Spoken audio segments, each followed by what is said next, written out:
Hello बच्चों। Video के इस भाग में हम कक्षा 7 की हिंदी फर्स्ट का चैप्टर नंबर 7 हम पंछी उन्मुक्त गगन के प्रश्नोत्तरों को आज हम लोग जानेंगे, उसके बारे में डिस्कस करेंगे। देखिए, हम पंछी उन्मुक्त गगन के ये कविता जो है शिवमंगल सिंह सुमन जी की कविता है। ये एक सुंदर कविता है। इसमें उन्होंने पंछियों के बारे में बताया है कि पंछी जो है वह स्वतंत्र आकाश में उड़ना चाहते हैं, मुक्त होकर के। वह किसी का बंधन स्वीकार नहीं करते। कहते हैं कि ईश्वर ने हमको पंख दिया है, हमको पैदा किया है पंख दे करके, तो आकाश में उड़ने के लिए, इस पिंजरों में बंद रहने के लिए नहीं। और इस पिंजरे में बंद रह कर के हमारी आज़ादी जो है वो छिन जाती है। हम अपनी प्रसन्नता प्रकट नहीं कर पाते, हम अपना स्वाभाविक जीवन नहीं जी पाते हैं, क्योंकि जैसे ही हम अपनी पंखों को फैलाते हैं तो हमारे पंख जो है इन सोने के पिंजरों की सलाखों से टकरा कर वो टूट जाते हैं। वे मनुष्य चाहे कितना भी सोने का पिंजरे में पंछियों को क्यों न रखे, पंछियों की उसमें आज़ादी छिन जाती है, उनमें उनको सुख नहीं मिलता। उनको तो सुख और आनंद जो है वह खुले आकाश में उड़ने पर ही मिलता है। वह मनुष्यों से ये प्रार्थना कर रहे हैं कि हमें पिंजरे के अंदर न रखा जाए, भले ही पिंजरा सोने का ही क्यों न हो, भले उसमें क्यों ना हमको सोने की कचोरियों में रख कर अच्छे अच्छे चीज़ें खाने को दी जाती हों, तो हमको उससे लाख गुना कहीं ज़्यादा अच्छा उस तीखे नीम का जो है फल लगेगा, हम उसको खाना पसंद करेंगे। हम नदियों के स्वच्छ जल, बहते जल को पीना पसंद करेंगे, लेकिन हम पिंजरे में रहना पसंद नहीं करेंगे, क्योंकि पिंजरे में रह करके हमारी स्वतंत्रता जो है वो छिन जाती है, हमारी आज़ादी छिन जाती है, हम स्वतंत्र हो करके अपना स्वाभाविक जीवन नहीं जी पाते। देखिए, इसमें जो है कवि शिवमंगल सिंह सुमन जी ने गुलामी की पीड़ा को व्यक्त किया है इन पंछियों के माध्यम से। तो पहले के वीडियो में हम लोग इसको पढ़ चुके हैं, एक्सप्लेन हो चुका है। तो आइए हम इनके प्रश्नों को देखते हैं।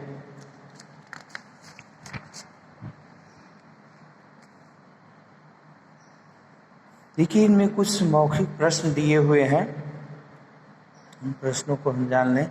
नीचे दिए प्रश्नों के उत्तर दीजिए। पक्षी कहाँ उड़ना चाहते हैं? तो पक्षी जो है उन्मुक्त होकर के, स्वतंत्र होकर के खुले आकाश में उड़ना चाहते हैं। पक्षी को कैसा जल पीना पसंद है? तो पक्षियों को नदियों का बहता जल पीना पसंद है। पिंजरे में बंद होने पर पक्षी गा क्यों नहीं पाते? तो पिंजरे में बंद होने पर पक्षी गा इसलिए नहीं पाते क्योंकि वो जब आनंदित होते हैं, प्रफुल्लित होते हैं, तो वो अपने पंखों को फैला करके आकाश में उड़ते हैं और गान करते हैं, चहचहाते हैं। लेकिन पिंजरे में बंद होने पर जैसे ही वो पंख फैलाते हैं तो उनकी पंख जो है उन सोने के पिंजरों के सोने की सलाखों से टकरा कर टूट जाते हैं। अर्थात इसीलिए पंछी जो है पिंजरे के अंदर गा नहीं पाते। पिंजरे में बंद होने पर पक्षी इसलिए गा नहीं पाते क्योंकि वो अपने पंखों को फैला नहीं पाते, क्योंकि जैसे ही पंखों को फैलाते हैं उनके पंख जो है उन कनक तीलियों से, यानी उन सोने की सलाखों से टकरा करके टूट जाते हैं। पक्षियों का अरमान क्या है? पक्षियों का अरमान क्या है? तो पक्षियों का अरमान है कि हम खुले आकाश में स्वतंत्र होकर के उड़ें और उड़ते हुए उन नीले नभ की अंतिम छोर तक, यानी उस नीले आकाश के अंतिम छोर तक एकदम पास में पहुंच जाएं और पहुंच करके उस तारे रूपी अनार के दानों को जो है चूंगें। पक्षियों का यही अरमान है। अगला प्रश्न देखते हैं, पक्षी अपना नीड़ कहाँ बनाते हैं? तो पक्षी अपना नीड़ का जो अर्थ होता है वह घोंसला होता है। तो पक्षी अपना नीड़ जो है वो वृक्षों की टहनियों पर बनाते हैं, शाखाओं पर। इसके बाद देखिए लिखित प्रश्न है, लिखित प्रश्न में लघुत्तरी प्रश्न, पक्षी आकाश में कहाँ तक उड़ना चाहते हैं? तो पक्षी आकाश में उस सीमाहीन क्षितिज तक उड़ना चाहते हैं, यानी वो नीले आकाश तक पहुंचना चाहते हैं। और क्षितिज यानी जहाँ पर धरती और आसमान मिलते हुए प्रतीत होते हैं और उसको हम क्षितिज कहते हैं। तो वह उड़कर वहाँ तक जाना चाहते हैं, क्षितिज तक, और वो कहते हैं कि हम वहाँ तक पहुँचे या न पहुँचे लेकिन हमको उड़ना पसंद है, भले ही वहाँ क्षितिज तक पहुँचने में हमारे प्राण निकल जाए। या तो क्षितिज मिलन बन जाता है या तनती सांसों की डोरी। तो वह वहाँ तक पहुँच जाना चाहते हैं या अपना प्राण गंवा देना चाहते हैं। आइए इसमें नेक्स्ट प्रश्न जो है, अगला प्रश्न क्या है इसका, पंछी को कड़वी निबोरी खाना किसकी अपेक्षा अधिक पसंद है? तो कनक कटोरी की मैदा से। तो तीखे नीम का जो निबोरी है उसकी अपेक्षा क्या अधिक पसंद है? पक्षी को कड़वी निबोरी खाना किसकी अपेक्षा पसंद है? तो किसकी अपेक्षा? उन कनक कटोरी की मैदा, यानी उन सोने की कटोरियों में रखे अच्छे अच्छे चीज़ों को खाने से अधिक पसंद हमको क्या है? उस कड़वी नीम का तीखा फल जो है वो पसंद है। यानी पक्षियों को उस सोने की कटोरी की मैदा से अच्छा जो है ये कड़वी निबोरी खाना पसंद है। अगला प्रश्न है, पक्षी बंद पिंजरे में कहाँ का सपना देखते हैं? तो पक्षी बंद पिंजरे में और वृक्षों की शाखाओं के झूलों का सपना देखते हैं। उनके फुनगी उसको कहते हैं, जो वृक्षों की शाखाओं की सबसे ऊपरी भाग है उसको हम फुनगी कहते हैं। तो पेड़ के सबसे ऊपर जो है वो झूलों का सपना देखते हैं पंछी जो है पिंजरे में बंद जो है।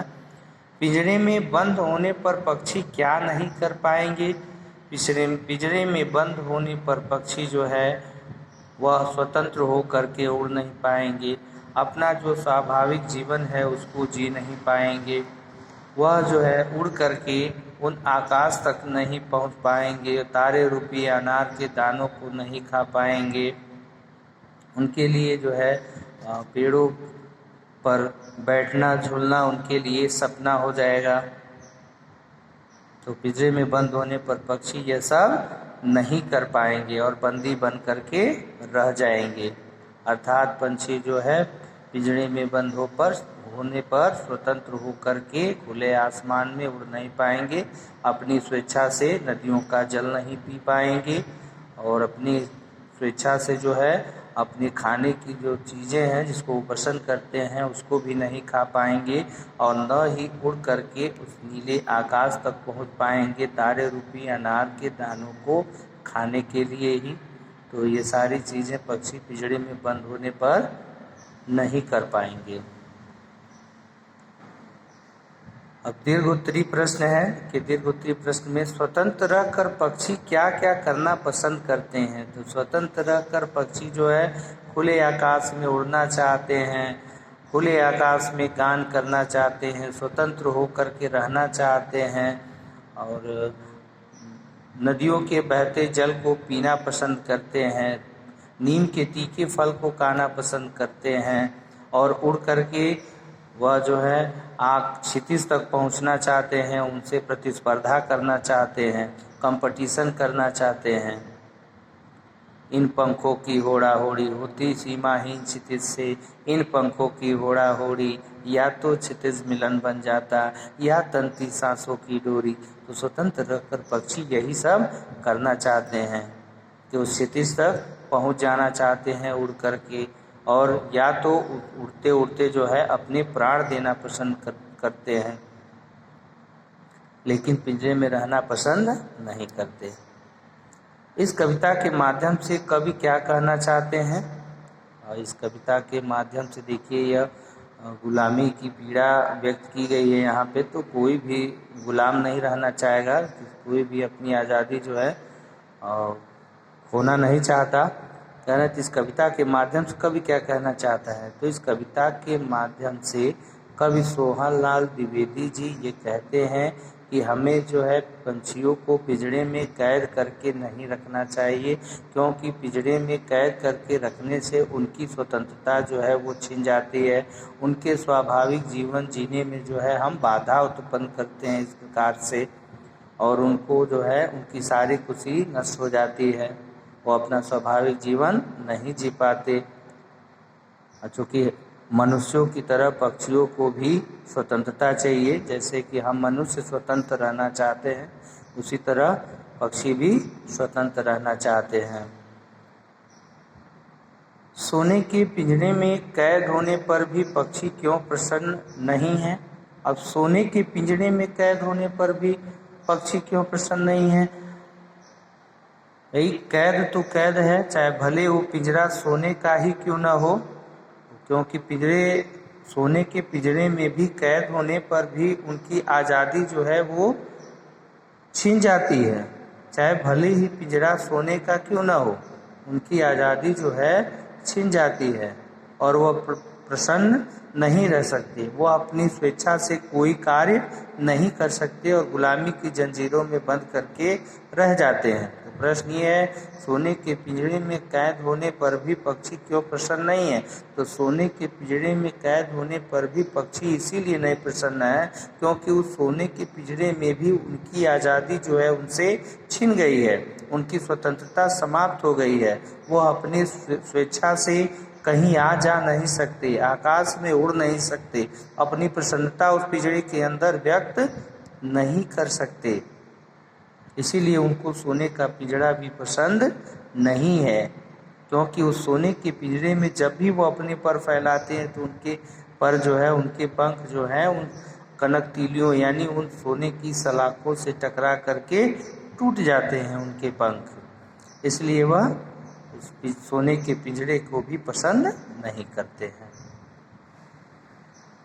ये थे आपके दीर्घ उत्तरी प्रश्न। अब हम आते हैं बहुविकल्पीय प्रश्न पर। सही उत्तर चुन करके सही का निशान लगाइए। पिंजरबद्ध का क्या अर्थ है? तो पिंजरबद्ध का अर्थ है पिंजरे में या पिंजरे में बंद या पिंजरे से मुक्त। तो इसका अर्थ जो है वो पिंजरे में बंद। लाल किरण सी चोंच में विशेषण शब्द कौन सा है? तो लाल किरण सी चोंच में विशेषण शब्द किरण है। इसके बाद इनमें कौन सा विलोम शब्द का युग्म है? स्वर्ण श्रृंखला, भूखे प्यासे, कनक तीलियों। तो इसमें विलोम शब्दों का युग्म जो है वो भूखे प्यासे है। अनार के दाने किसके लिए प्रयुक्त हुआ है? तो फल के लिए। अनार के दाने फल के लिए प्रयुक्त हुआ है। पठित पद्यांश को पढ़िए और सही उत्तर चुन करके सही का निशान लगाइए। देखिए, होती सीमाहीन क्षितिज से इन पंखों की होड़ा होड़ी, या तो क्षितिज मिलन बन जाता है या तंती सांसों की डोरी। पक्षी किसके साथ होड़ा होड़ी करना चाहता है? तो पक्षी जो है वो आकाश से, पंखों से कि सीमाहीन क्षितिज से। स्पष्ट लिखा हुआ है कि होती सीमाहीन क्षितिज से इन पंखों की होड़ा होड़ी। तो इन पंखों की होड़ा होड़ी किससे हो रही है? सीमाहीन क्षितिज से। तो सीमाहीन क्षितिज से। क्षितिज का क्या अर्थ है? जहाँ धरती आकाश मिलते हैं, आसमान या जमीन। तो सही आंसर आपका जो है वह जहाँ धरती और आकाश मिलते हैं। होड़ा होड़ी में कौन सा विराम चिन्ह लगा है? पूर्ण विराम, लाघव चिन्ह या योजक चिन्ह। तो इसमें योजक चिन्ह लगा है। अब आइए व्याकरण से कुछ प्रश्न हैं, देख लेते हैं। देखिए यहाँ चर्चा किया तत्सम, बिना परिवर्तन की संस्कृत भाषा के शब्द जो हिंदी में अपना लिए हैं, जैसे अग्र, दीपक आदि, तो ये तत्सम है। तत्सम तत्सम शब्द वे शब्द होते हैं जो संस्कृत भाषा से हिंदी में आए हुए होते हैं और अपने उसी रूप में प्रयोग में लाए जाते हैं। और तद्भव भी वे ही शब्द हैं जो संस्कृत भाषा से आए हैं हिंदी में और अपने परिवर्तित रूप को लेकर के यहाँ प्रयोग में लाए जाते हैं, बिगड़ कर हिंदी में प्रयुक्त होने लगे हैं, जैसे आँख, घर आदि। देसी, ऐसे शब्द जो भारत की विभिन्न भाषाओं व बोलियों से हिंदी में आ गए हैं, जैसे लोटा, जूता आदि। विदेशी, ऐसे शब्द जो विदेशी भाषाओं से हिंदी में आ गए हैं, जैसे अदालत, औरत आदि। संकर शब्द, ऐसे शब्द जो दो भिन्न भाषाओं के शब्दों को मिलाकर बनते हैं, जैसे वर्षगांठ, थानेदार आदि। नीचे दिए शब्दों के तद्भव रूप लिखिए। पंछी, पक्षी, स्वर्ण, और स्वर्ण का तद्भव जो है सोना। कनक, कनक का देखिए दो अर्थ होता है, कनक मतलब सोना भी, धतूरा भी। तो कनक यहाँ सोना, धतूरा, और दोनों अर्थ है। श्रृंखला, श्रृंखला मतलब जंजीर। कटुक, कटुक तीखा, और नभ, नभ का आकाश। तद्भव हो गए।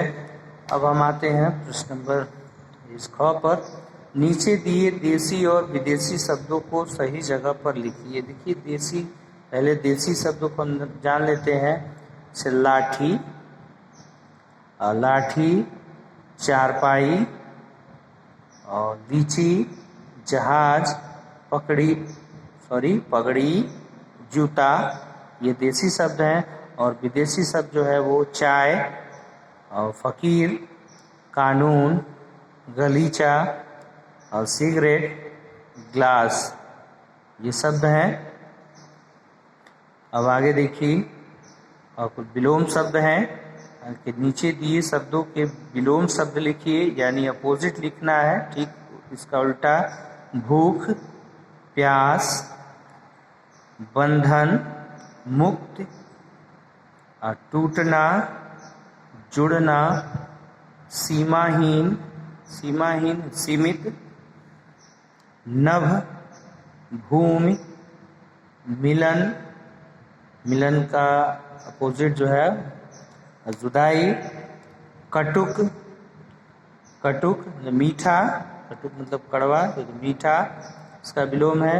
उन्मुक्त, उन्मुक्त यानी स्वतंत्र, तो आप उन्मुक्त का बंधन होगा यहाँ पर। देखिए तीसरा कह रहा है कि जो शब्द संज्ञा या सर्वनाम शब्दों की विशेषता बताते हैं उन्हें विशेषण कहते हैं। जिनकी विशेषता बताई जाती है उन्हें विशेष कहते हैं।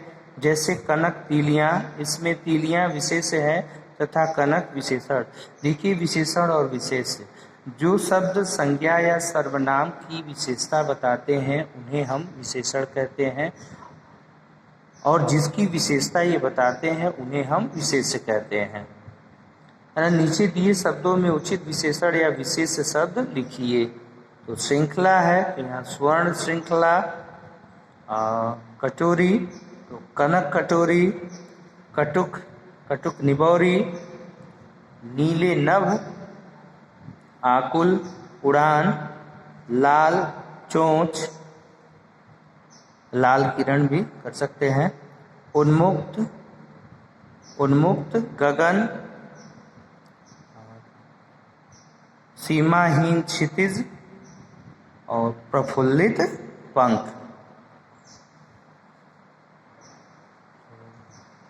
आज के वीडियो में इतना ही। नेक्स्ट वीडियो में। So student take care, bye bye. उम्मीद है समझ में आया होगा।